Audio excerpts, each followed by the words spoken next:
Pulau Padar, Bapak Ibu, dan sekarang kita sudah berada di dermaga Pulau Padar. Setelah ini kita akan ke tempat tiketing, karena di sini juga ada petugas pemungut tiket di kawasan Taman Nasional Komodo. Jadi setelah ini kita akan ke tiketing. Dari tiketing kita akan lanjutkan trekking, menikmati keindahan pulau yang melintang ini.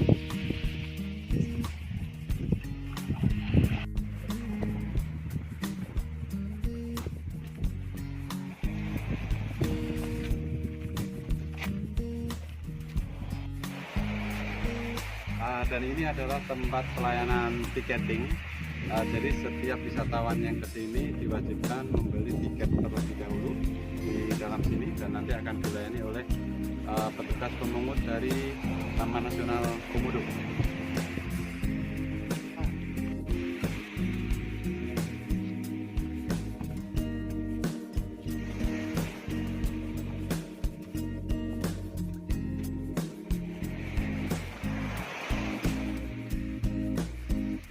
Dan sekarang Bapak Ibu, saya sudah berada di pos 1 setelah melewati anak tangga pertama, bukan pertama, tahap pertama. Jadi di Pulau Padar ini ada kurang lebih 800-an anak tangga yang harus kita lalui, dan dari 800-an itu, dari start di bawah sana sampai nanti kita ke puncak ada 4 tempat pemberhentian. Salah satunya adalah ini. Terus masing-masing tempat pemberhentian bisa difungsikan untuk istirahat dan berfoto. Jadi saya tadi start dari bawah sana ya, dan kita akan melanjutkan sampai ke pos 4, puncak panorama.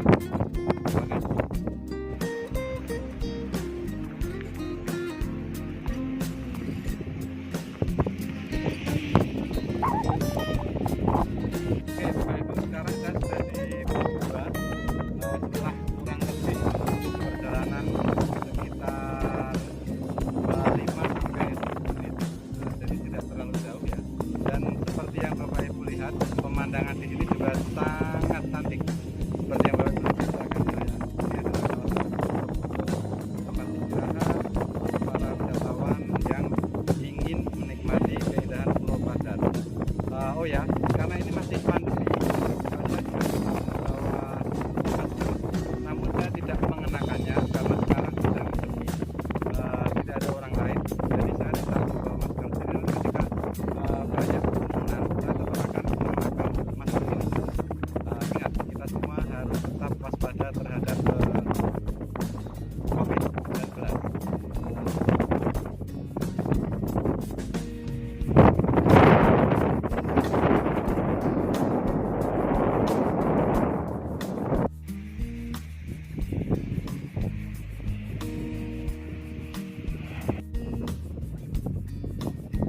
Sekarang saya sudah di pos 3, dan pos 3 ini tengah perjalanan untuk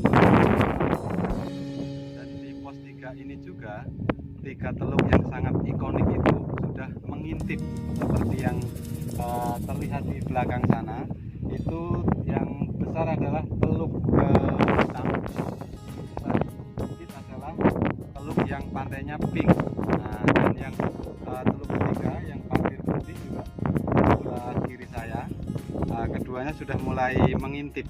Jadi untuk melihat 3 teluk yang ikonik itu kita harus naik ke sedikit lagi, dan tentu saja ketiga teluk itu akan terlihat menjadi landscape yang luar biasa setelah kita di puncak panorama nanti.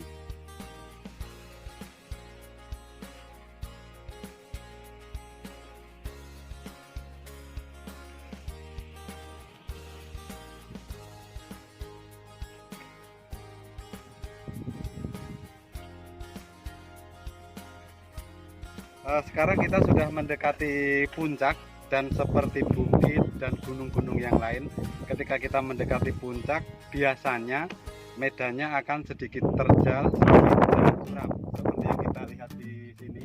Jadi oleh pengelola di tempat ini dan penjaga di tempat ini, ketika ramai kunjungan dari sini sampai di puncak sana nanti akan diberlakukan sistem buka tutup. Artinya yang naik akan diprioritaskan ataupun yang turun ketika bulu segar akan diprioritaskan dengan satu jalur. Jadi harus saling menunggu. Semua jalan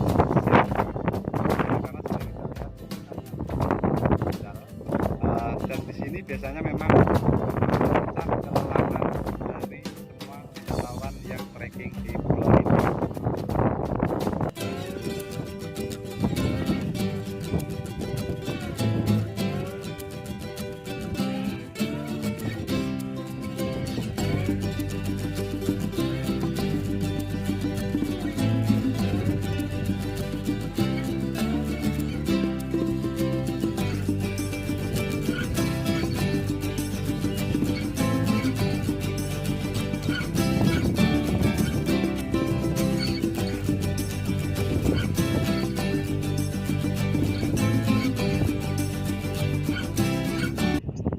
Akhirnya saya sampai di pos 4 atau puncak panorama Pulau Padar.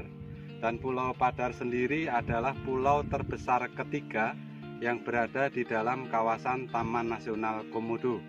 Terus Padar sendiri yang memberi nama adalah orang-orang suku Bajo.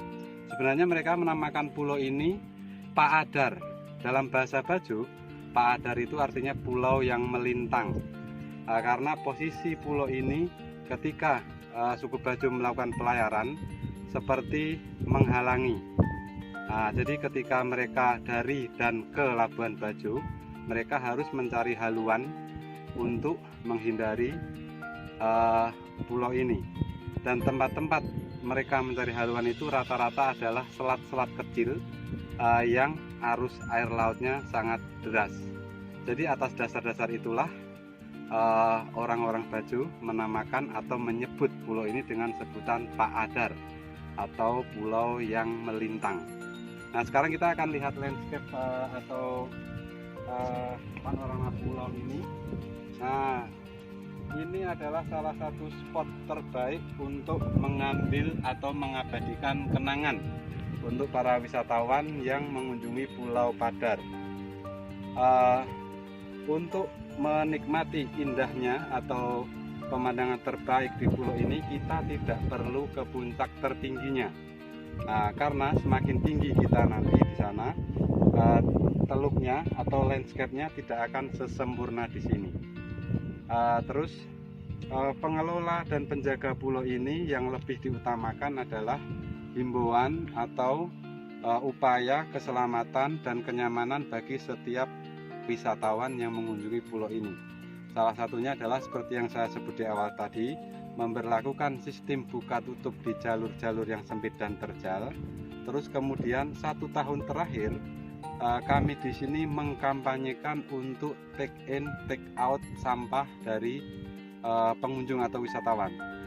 Jadi di sini kami tidak menyediakan tempat sampah, karena wisatawan atau pengunjung yang ke sini mereka harus membawa pulang kembali sampahnya masing-masing, terutama botol-botol plastik bekas minum. Kami menyarankan sebenarnya memakai tumbler ya, akan saya ambil seperti ini. Nah, ini akan lebih efektif, muat lebih banyak dan ramah lingkungan. Oh ya, saya membuat video ini sekitar start dari jam setengah 3 sore sampai jam setengah 4-an. Saya sendiri tidak menyarankan untuk melakukan trekking pada jam-jam itu ya. Saya sengaja melakukan ini agar supaya landscape-nya betul-betul kita nikmati seperti private island. Waktu yang tepat untuk menikmati keindahan pulau ini sebenarnya adalah pagi hari dari jam setengah 6 sampai jam 9, dan sore hari jam 4 sampai jam 6, karena sengatan matahari akan terasa double-double kalau di luar jam-jam itu. Terima kasih.